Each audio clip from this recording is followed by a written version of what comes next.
తెలంగాణ రాష్ట్ర రోడ్డు రవాణా సంస్థలో సిబ్బంది కొరత తీవ్ర స్థాయిలో ఉంది. ముఖ్యంగా కండక్టర్ల పోస్టుల్లో ఈ సమస్య అత్యధికంగా ఉండడంతో సంస్థ కార్యకలాపాలు నిర్వహించడానికి తాత్కాలిక సర్దుబాట్లపై ఆధారపడాల్సి వస్తుంది.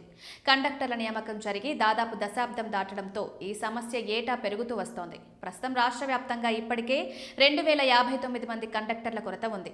మార్చి 2026 లోపు మరో 140 మంది ఉద్యోగ విరమణ చేయనున్నారు. ఇటీవల కాలంలో కొత్తగా 388 బస్సులను టీజీఎస్ఆర్టీసీ రోడ్డెక్కించింది. వీటి నిర్వహణ కోసం అదనంగా 1009 మంది కండక్టర్లు అవసరమని అధికారులు గుర్తించారు. ఈ లెక్కల ప్రకారం ఆర్టీసీకి తక్షణమే 3208 మంది కండక్టర్లు అవసరం. ఈ నేపథ్యంలో తక్షణ అవసరాలను దృష్టిలో ఉంచుకొని కనీసం 1500 కండక్టర్ పోస్టుల భర్తీకి అనుమతి ఇవ్వాలని ఆర్టీసీ యాజమాన్యం కొద్ది రోజుల క్రితం రవాణా శాఖ మంత్రి పొన్నం ప్రభాకర్ దృష్టికి తీసుకువెళ్లింది. కండక్టర్ల కొరత తీవ్రంగా ఉండడంతో ఆర్టీసీ యాజమాన్యం తాత్కాలికంగా సర్దుబాట్లను అమలు చేస్తోంది. దూర ప్రాంతాలకు వెళ్లే ఎక్స్ప్రెస్ బస్సుల్లో డ్రైవర్లకే కండక్టర్ల బాధ్యతలు కూడా అప్పగిస్తున్నారు. దీనివల్ల డ్రైవర్లపై పనిభారం పెరిగి భద్రతా విషయంలో ఆందోళనలు పెరుగుతున్నాయి. అందుబాటులో ఉన్న కండక్టర్లకు వీలున్నంత వరకు డబుల్ డ్యూటీలు వేస్తున్నారు.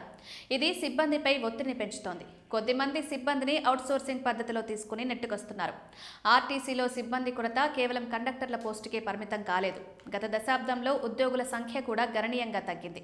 2014-15లో మొత్తం ఉద్యోగుల సంఖ్య 56,740 కాగా ప్రస్తుతం మొత్తం ఉద్యోగుల సంఖ్య 38,715.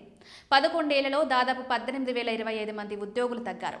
గతంతో పోలిస్తే బస్సుల సంఖ్య తగ్గినప్పటికీ ఉద్యోగుల నిష్పత్తిలో వచ్చిన భారీ మార్పు సంస్థ నిర్వహణపై తీవ్ర ప్రభావాన్ని చూపుతోంది. అయితే తాజాగా కొత్త బస్సుల రాకతో 2025 అక్టోబర్ నాటికి బస్సుల సంఖ్య మళ్లీ పెరిగింది. ప్రభుత్వం నుంచి తక్షణమే అనుమతి వస్తే కండక్టర్ల భర్తీ ప్రక్రియను వేగవంతం చేయాలని ఆర్టీసీ యాజమాన్యం ఎదురుచూస్తోంది. ఇప్పటికే 1000 డ్రైవర్ పోస్టులు, 743 శ్రామిక్ పోస్టుల భర్తీకి ప్రభుత్వం అనుమతి ఇవ్వగా పోలీస్ నియామక మండలి నోటిఫికేషన్ విడుదల చేసింది.